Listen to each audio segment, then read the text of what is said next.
Welcome to Keep What You Earn, your judgment and jargon-free zone for entrepreneurs of all levels.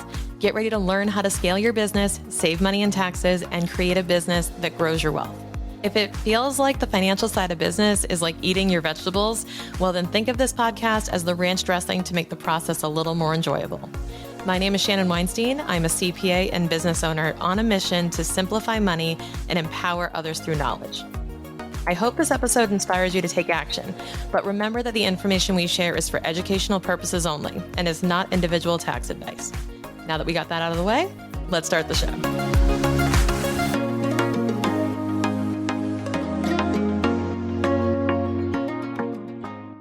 As you gain more experience in business, you become a lot clearer about who you want to serve and in turn, who you don't want to serve. And even though it may be uncomfortable, you want to get to a place where some could criticize you for being too picky.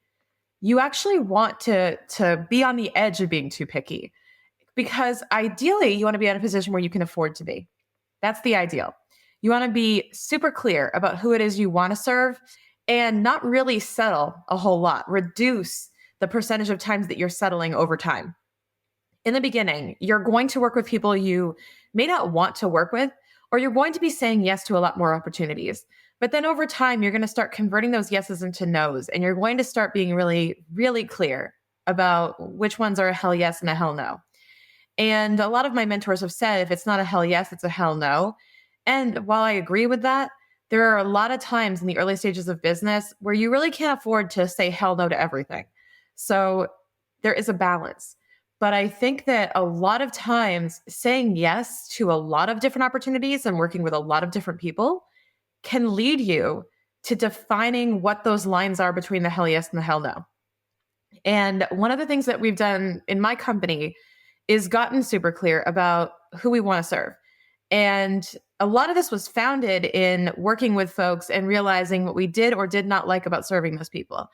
And it led us to this sort of metaphor that I'm going to share with you. We have this sort of metaphor of the ideal client.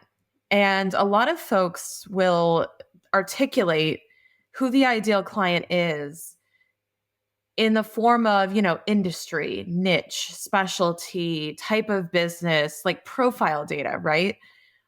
But in reality, it's not just about that. It's not just about the qualifications, I want to work with service-based businesses making X dollars amount of revenue or greater. Yes, those are different ways to articulate it, but I'm going to actually unpack the things that we look for. It's sort of like a core value, but it's like a core value we have, a core traits, we'll say, in our clients. And not just do we look for, can they afford our services and are they at the right, stage of their business? But this is something that I kind of use to test the waters. So I use this metaphor of a pirate and a pirate ship and a buried treasure. So I say, in order for us to take this journey with our founders that we work with, we need to make sure that they have a captain of the ship that is super clear on where they're going. We need to make sure that there's a ship that floats, and we need to make sure there's buried treasure to hunt. So what I mean by each of these components of the metaphor is, let's just start with the ship that floats.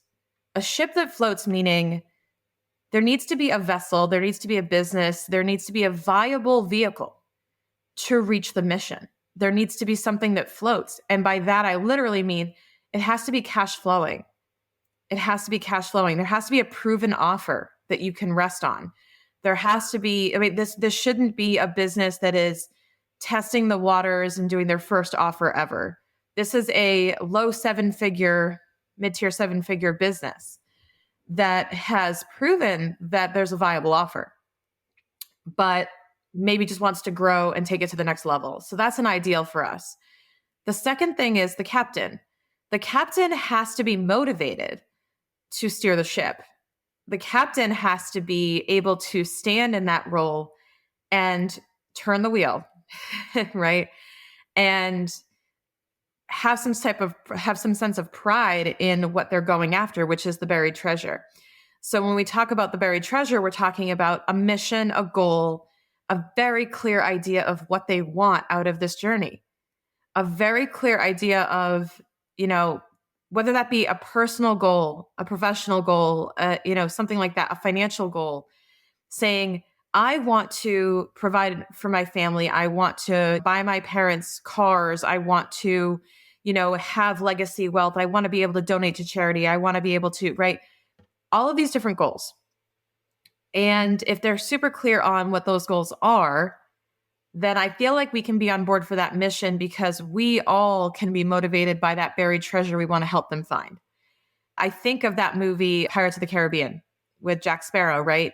He was going after something on a journey, had to commandeer a ship and go after this thing. I want the same motivation out of my clients to say, okay, are you a captain on a mission?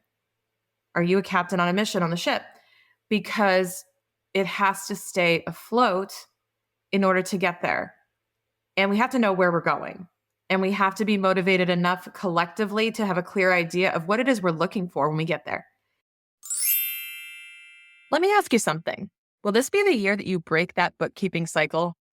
Whether you're hot gluing and duct taping those books together in spreadsheets, or you have a QuickBooks file that's collecting dust, the team at Liquid Sense Bookkeeping can help you turn that data into clear reports that you can use to drive decisions in your business. From cleanups to ongoing maintenance, they can have your numbers covered for you. Check out the link in the show notes to work with Andrea and her team and have a stress-free year-end every year. That metaphor has really articulated well what it is that we're trying to do with our founders that we serve. So when you're looking at who you serve, I'm sure these elements will relate, right? You want to be working with someone who's going to be motivated, engaged, who's going to not put all the risk and all of the responsibility on you, the provider and the expert. You want someone who's going to take ownership, but then consult you as their navigator, right? You want to be navigator, first mate, whatever it is, right? You want to be standing by the captain on their journey, but you don't want to take the wheel. And that's the position that we take as well. What's so important is that you have a clear idea. If you were to paint this picture, right? If you were to use this, and by all means take it, if you were to use this metaphor and you were evaluating a new client and you were saying, okay, do they fit the pirate test? Do they fit the pirate? It's so funny because we always say parrot test. So this sounds like a funny play on that. The pirate test would be, do they have these three elements? Do they? It's really interesting to think about. If they don't, then it could be a no. It could be a no. Or we haven't done a good enough job at unpacking whether they have those things. And you can formulate things on discovery calls. You can formulate conversations and questions to these clients based on these concepts and say, like, what's the mission? And then look at the cash flow, look at the business and examine whether this is something that you want to pursue. Do you want to jump on this boat with them? Right? So that's what we use to sort of evaluate clients and to really pinpoint who we want to work with. There is more to it than that. There is, industry, niche and size and revenue and things like that we also look for very objectively. But for me, the more important thing is having a founder to work with, having a business owner that has that greater purpose and has a ton of clarity, because that's going to make or break the experience of working with that client, not just how well we can turn around financial results for them.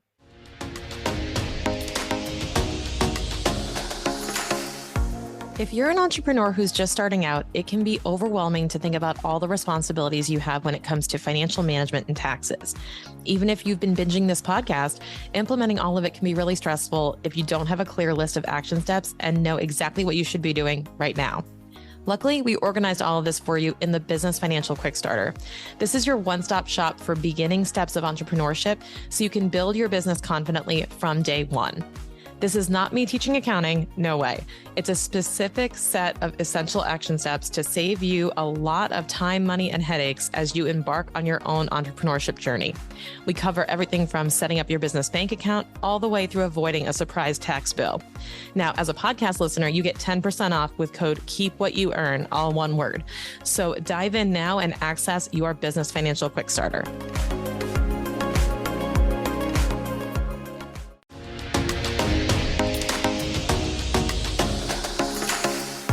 Thank you so much for listening. If you enjoyed this episode, please leave a rating and review on your podcast platform.